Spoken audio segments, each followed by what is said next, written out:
مادر ما زهرا داره از خونه پدر میره خونه شوهر.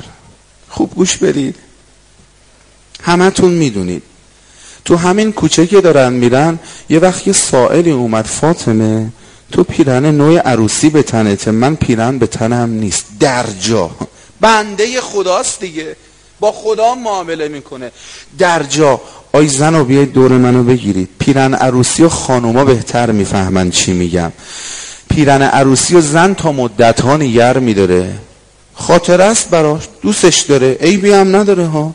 پیرن عروسی از تنش در آورد داد به سائل، پیرن کهنه رو به تنش کرد، رفت خونه شوهر. پدر وارد شد، مادر که نداره، پدر وارد شد، فاطمه جان این لباس کهنه چرا تنته؟ بابا تو کوچه که می اومدم سائلی اومد و دادم. خب چرا پیرن کهنه تو ندادی؟ پیرن نوعه رو دادی؟ بابا جان از تو یاد گرفتم لن تنالوا البر حتی تنفقوا مما تحبون. تا این جمله رو گفت پیغمبر بغل باز کرد، فاطمه رو بغل کرد، فداها ابوها، بابات به قربون درنقت تو با معرفتی. شاهد عرضم این نیستا. پیغمبر میان علی و فاطمه نشست، فاطمه جان مبادا از شوهرت چیزی بخوای که در توانش نیست. علی جان رفتی بیرون برگشتی تو کاراخونه به فاطمه کمک بکن. وظایف رو تقسیم کرد، دعا کرد، از میانشون بلند شد رفت. امیرالمؤمنین پیغمبر رو بدرقه کرد، برگشت دید فاطمه دست بی پیشانی گذاشته داره حق حق گریه میکنه. چند سالشه؟ 9 سالشه. حق حق داره گریه میکنه. آروم دستشو گرفت آورد پایین. معلومه علی هم خیلی دلش رئوفه. آروم دستشو گرفت آورد پایین. دختر پیغمبر چرا داری گریه میکنی؟ علی جان شب زفاف دیگه، شب عروسی دیگه.